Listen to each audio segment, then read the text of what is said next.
एक नवाब साहब को किसी ने गधा बोल दिया। नवाब साहब को ये बात नागवार गुजरा और उन्होंने कोर्ट में केस कर दिया। जज ने गधा बोलने वाले से पूछताछ की तो उसने अपनी गलती मानते हुए माफ़ी मांग ली। जज ने नवाब साहब से कहा, नवाब साहब आप तो ये माफ़ी मांग रहा है, आपका क्या कहना है? इस बार नवाब साहब माफ़ी देने के लिए तैयार हो गए, लेकिन शर्त रखी कि वह आदमी अब कभी किसी नवाब को गधा नहीं बोलेगा। वो आदमी मान गया कि अब किसी नवाब को गधा नहीं बोलूँगा। जज ने मुजरिम को बरी कर दिया। जाने से पहले उस आदमी ने जज साहब से पूछा, योर ऑनर, मैं नवाब साहब को तो कतई गधा नहीं बोलूँगा, लेकिन एक बात बताइए कि गधे को तो नवाब साहब बोल सकता हूँ कि नहीं? जज ने कहा, गधे को आप कुछ भी बोलिए, कोर्ट को उससे कोई लेना देना नहीं है। वो आदमी नवाब साहब की तरफ मुड़ा और बोला, अच्छा नवाब साहब, चलता हूँ। सिगरेट की आदत। पति शाम को बहुत उदास होकर घर लौटा। पत्नी, क्या हुआ जी? पति, आज हमारे ऑफिस की बिल्डिंग गिर गई, सारे लोग मर गए। पत्नी, तो आप कैसे बचे? पति, मैं सिगरेट पीने बाहर गया हुआ था ना। पत्नी, चलो शुक्र है भगवान का। थोड़ी देर में ही टीवी पर खबर आने लगी कि सरकार ने सभी मृतकों के परिवार वालों को 1-1 करोड़ रुपए देने का फैसला किया है। पत्नी गुस्से में, न जाने तुम्हारी ये सिगरेट की आदत कब छूटेगी। पति बेहोश। डाकू लड़की से, तेरा नाम क्या है लड़की? लड़की, एंजल प्रिया। डाकू, एंजल प्रिया तो मेरी एक फेसबुक फ्रेंड का भी नाम है, जा तुझे छोड़ दिया। डाकू लड़के से, तेरा नाम क्या है लड़के? लड़का, नाम तो मेरा कल्लू है, पर प्यार से लोग मुझे भी फेसबुक पर एंजल प्रिया ही कहते हैं। डाकू, मारो साले को। शादी के बाद एक दिन पति पत्नी फुर्सत में बैठे थे। अचानक पति ने पूछा, एक बात बताओ, शादी से पहले तुम्हारे कितने बॉयफ्रेंड थे? पत्नी अंदर गई और एक लिफाफा लेकर आई जिसमें चावल के कुछ दाने और 200 रुपये रखे थे। पति, ये क्या है? पत्नी, मैं जब कोई भी बॉयफ्रेंड बनाती थी तब एक चावल का दाना इस लिफाफे में डाल देती थी। यह सुनकर पति ने चावल के दाने गिने, कुल 7 निकले। बोला, 7 हैं, कोई बात नहीं, आजकल इतने तो हर लड़की के होते हैं, लेकिन ये 200 रुपये किस लिए रखे हैं? पत्नी, 4 किलो चावल बेच दिए थे। पति कोमा में है। टिल्लू ने अपने बाप को तमाचा मारा। पड़ोसी, अरे आपका बेटा आप पर ही हाथ उठा देता है।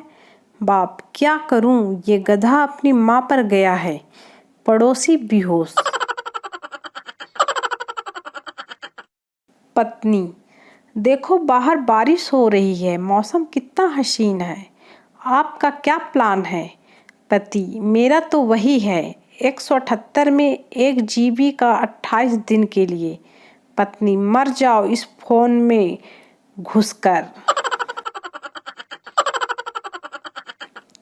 पप्पू के हाथ में नया फोन देखकर दोस्त बोला, नया फोन कब खरीदा? पप्पू, नया नहीं, गर्लफ्रेंड का है। दोस्त, गर्लफ्रेंड का फोन क्यों ले आया? पप्पू, रोज कहती थी मेरा फोन नहीं उठाते, आज मौका मिला उठा लाया। सरकार कहती है एक लड़की ने पढ़ाई कर ली तो घर के 4 लोगों को शिक्षित बनाती है, पर लड़की के पढ़ते समय कॉलेज के 40 लड़के फेल हो जाते हैं, उसका क्या? जनता जवाब मांग रही है। पहले एक ने रेड लाइट जंप की, पीछे से 5 और ने की। पुलिस ने पहले को छोड़कर सभी का चालान काटा। बाकियों ने पूछा, इसे क्यों छोड़ दिया? इंस्पेक्टर, यह हमारा ही आदमी है, ये वापस जाएगा, रेड लाइट जंप करेगा और तुम जैसे 4-5 को फिर फंसवाएगा। आरवी लोग जवाब उल्टे नहीं देते, लोग सवाल उल्टे करते हैं। नंबर 1, जज, तू तीसरी बार अदालत आया है, तुझे शर्म नहीं आती? आदमी, तू तो रोज आता है, तुझे तो डूब के मर जाना चाहिए। नंबर 2, ग्राहक, थारी भैंस की एक आंख तो खराब है, फिर तू इसके 25,000 रुपये क्यों मांग रहा है? आदमी, तन्ने भैंस दूध खातिर चाहिए या नैन मटक्का करन खातर? नंबर 3, हजाम ताऊ, बाल छोटे करने के? ताऊ, तू बड़े कर सके है के?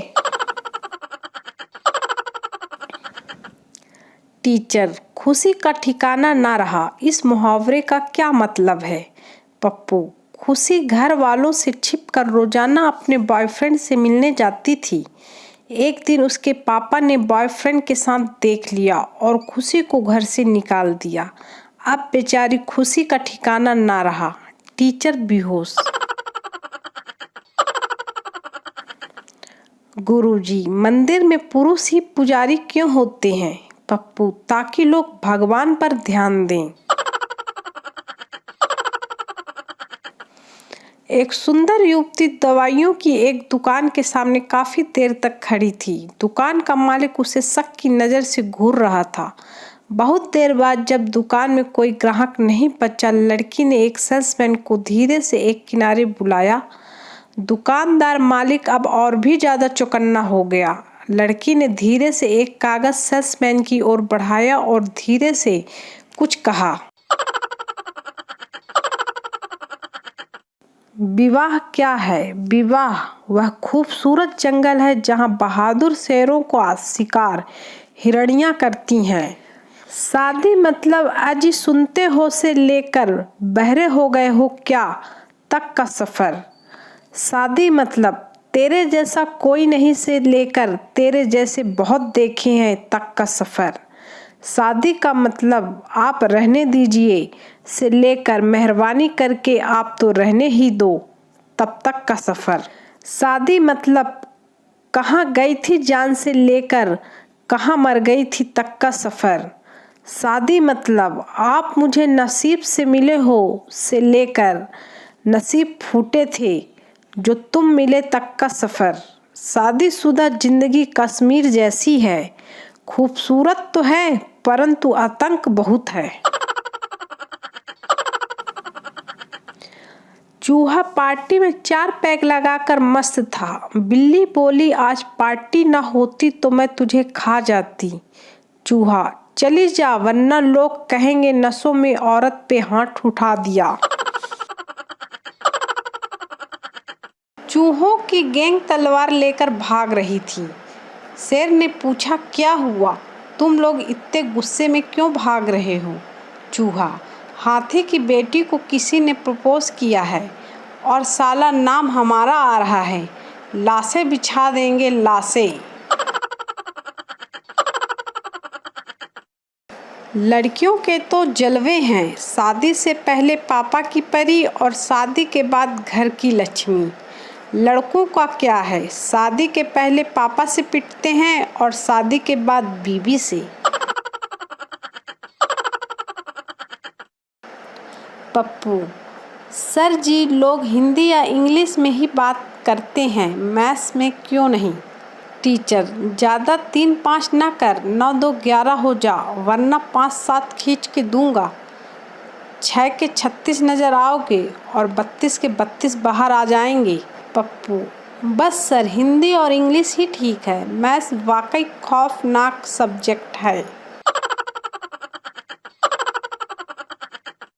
शादी एक ऐसा दिन है जहां दूल्हा स्टेज पर अपनी दुल्हन के साथ बैठे हुए दूसरी लड़कियों को देखकर सोचता है ये सब आज से पहले कहाँ मर गई थी। दोस्त 1, कोई लड़की पटेगी मुझसे? दोस्त 2, शायद नहीं। दोस्त 1, बट प्यार तो अंधा होता है।